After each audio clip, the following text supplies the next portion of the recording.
je slame, tu slames. Pour que tu puisses apprendre tes versets coraniques, pour que je puisse écrire mes versets satiriques, je slame, tu slames, islam. Pour le respect de la liberté d'expression, pour le refus de la volonté d'oppression, je slame, tu slames, islam. Et pour qu'au nom de Dieu, toutes ces acolytes, aucune loi ne remplace celle de la République, je slame, tu slames.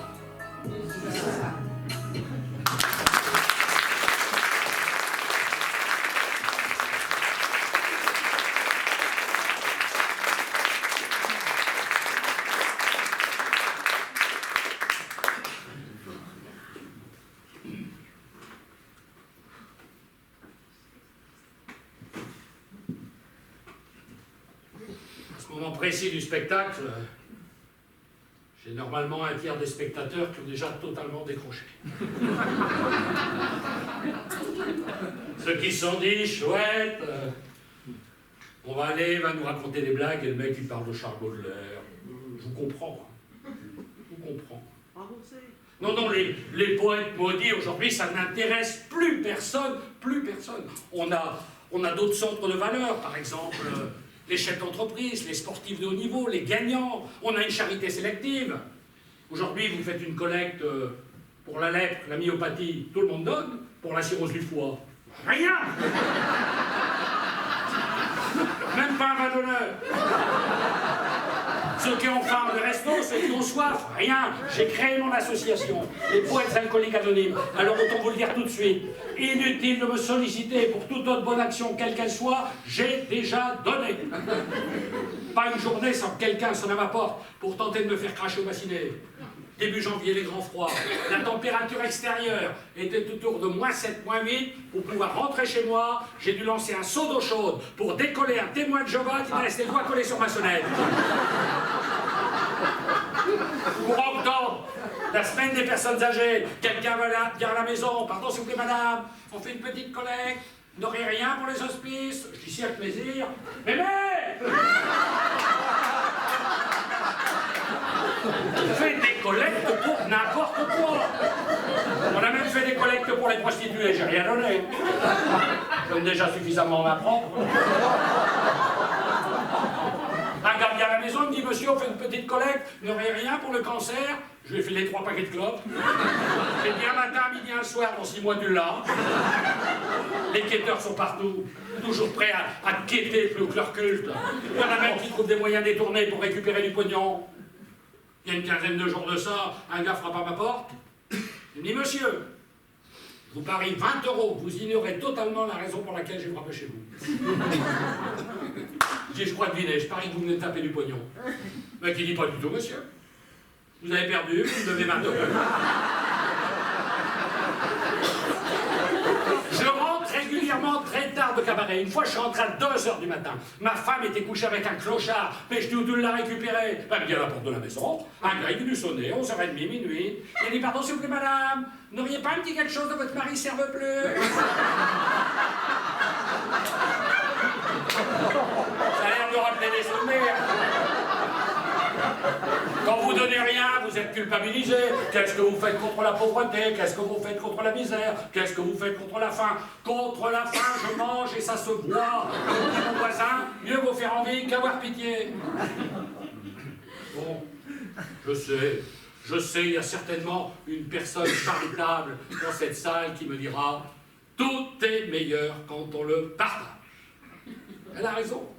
Elle a raison, c'est meilleur, mais il y en a moins. J'ai choisi mon camp. Quant à mourir un jour, j'aime autant que sur tas de cholestérol plutôt que de malnutrition. La semaine dernière, quand je suis monté sur la balance, l'horreur. J'ai perdu 20 kilos. 30 ans d'efforts anéantis par quelques semaines d'inattention. Contrairement à ce qu'affirment quelques magazines mal intentionnés, la prise de poids est indispensable à l'équilibre d'un individu. On est d'autant mieux dans sa peau quand il y a de la place.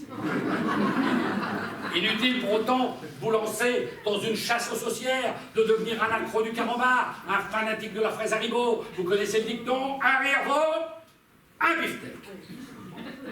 J'en suis à un demi-bœuf par jour. Contrairement aux apparences, je n'ai pas toujours été très enveloppé. Il y a très longtemps, j'étais tout maigre. il y a exactement 65 ans, 9 mois, 8 jours, je ne pesais que 3,2 kg. Soucieux du chemin à parcourir, j'ai décidé de mettre les bouchées triples et d'entreprendre un voyage en grossitude. Faut dire, avant de connaître les secrets du rire, je pouffais. Maintenant, je pouffe à la moindre occasion, comme un gamin du cours préparatoire. Je me fixe un challenge, un rire, un bon point, et de bons points, en bon point. Mais le résultat est là, 15 ans me polir minutieusement la couenne, 15 ans pour obtenir cette circonférence de rêve qu'un chêne met plus d'un siècle à acquérir. Chez un homme du monde, encore plus chez un humoriste, la prise de poids ne devrait pas être considérée comme un handicap, mais comme un gage de sérieux et de conscience professionnelle. Quand j'ai débuté dans le métier, je n'étais qu'un gringalet, triste, malingre. Mon estomac ne se nourrissait qu'à dose homéopathique, un cachet par-ci, un cachet par-là, et ma rate ne se dilatait qu'en de rares occasions. J'étais incapable de prendre du poids. Dès que je prenais un vide, je me dégonflais. Aujourd'hui, grâce à l'accueil d'un public enthousiaste, je me contente d'entretenir avec amour ce majestueux pays. Mon ventre fait désormais partie de mon image. Il me colle à la peau comme une panse bête. Dans mes textes, c'est lui que je mets en avant. Il est devenu incontournable. Ainsi, tel un gros élan, je vole. De cabarets en théâtre, de dîner-spectacle en cocktail dînatoire, et pendant que mon estomac succombe en flagrant délice de gourmandise, mon esprit se gave des applaudissements honorés du public.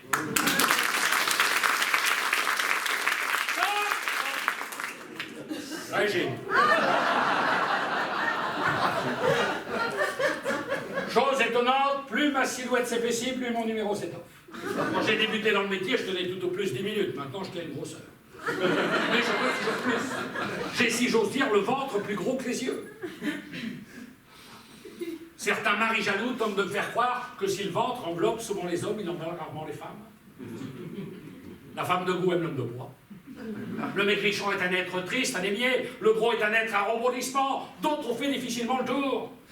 Le maigrichon est un être peu expansif, le gros a dit peu, mais il fait beaucoup. À tous ceux qui parmi vous ont terminé leur croissance verticale et qui désirent entreprendre une croissance horizontale, je me permettrai de donner quelques conseils, méfiez-vous. Toutes les cures de délassothérapie n'ont pas le même bienfait dans l'organisme. Certains rires gras peuvent provoquer le cholestérol lysicomatique, également appelé syndrome de Guy Montagnier. Évitez les histoires sous la ceinture, d'autant qu'à la longue, les histoires salaces.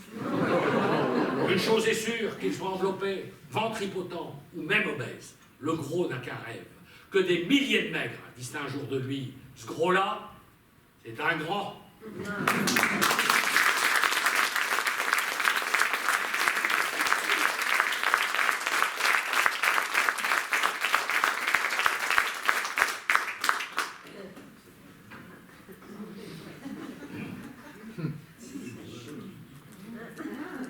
Les gens sont devenus fous, totalement fous. L'été dernier, j'étais à Lourdes, à une terrasse de bistrot. Je m'apprêtais à boire un demi. Je vois un gars qui traverse la grande place, qui vient vers moi, qui me dit « Monsieur, monsieur, c'est fabuleux, depuis ce matin, je marche. » Je dis « Ah bon? Il y a eu un miracle ?» Il me dit « Non, non, les flics sont à l'entrée du village, ils m'ont retiré mon permis à point. » Moi aussi, pendant un moment, j'ai fait partie de la race des nouveaux piétons. 3 points sont envolés pas loin de chez moi à la rencontre avec un cinémomètre de la gendarmerie nationale. Le nouveau radar indétectable, totalement invisible, tellement invisible que la maison qui les fabrique continue à en vendre alors qu'elle n'en a plus depuis 2 ans. Tellement indétectable que le soir, pour repérer les radars, ils sont obligés de faire appel aux chiens des douanes. La rencontre de l'homme et du radar est une rencontre improbable. Ça m'a coûté 3 points.